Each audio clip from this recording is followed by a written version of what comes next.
Deep in the vast lands of South Sudan, where the Nile River winds its way through grasslands and savannas, the Dinka people uphold one of the most fascinating marriage traditions in Africa.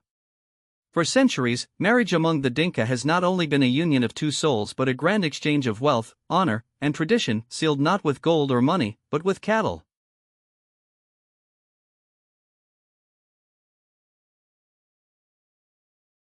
Among the Dinka, cattle are more than just animals. They are a sign of prosperity, a symbol of respect, and the foundation of family ties. Every young man dreams of the day he will have enough cattle to ask for the hand of a bride, for no marriage can take place without a proper bride price, a gift of cows to the bride's family. The more cattle a man offers, the more respect he earns in the community. But acquiring enough cattle is not easy. A groom must gather anywhere from 30 to over 100 cows, depending on the status of the bride's family. For the daughters of chiefs or wealthy cattle owners, the price can be even higher. This tradition ensures that only responsible and hard-working men can marry, for a man must prove his ability to provide before being entrusted with a wife.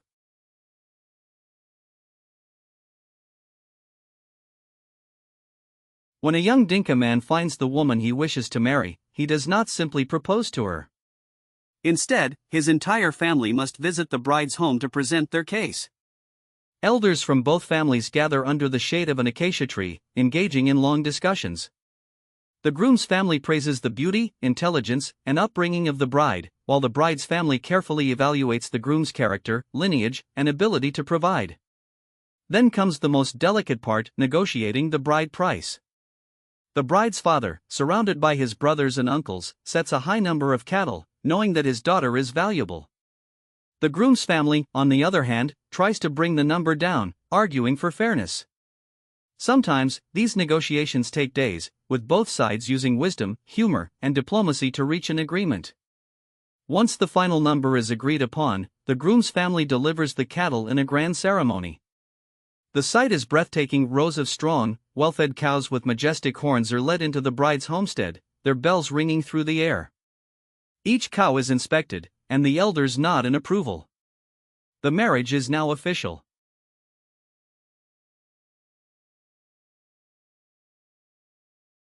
With the cattle exchanged, the real celebration begins. Traditional Dinka songs fill the air as women and men, dressed in colorful beads and cowhide garments, dance under the golden African sun.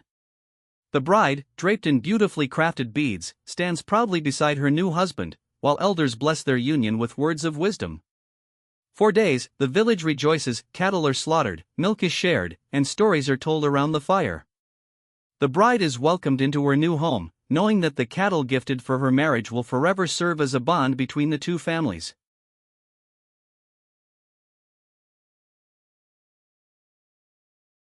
Even in modern times, this tradition remains strong, though challenges have emerged.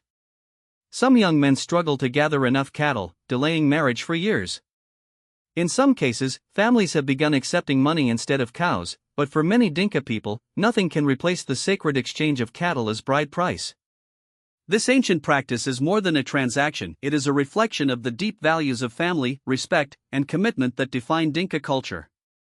A marriage is not just a union between a man and a woman but a lifelong connection between two families, bound together by the very symbol of life and prosperity, cattle. Why this story matters.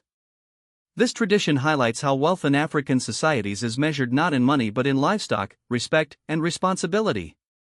It is a powerful reminder that marriage is not just about love, it is about proving one's worth, honoring one's family, and preserving the culture of generations before.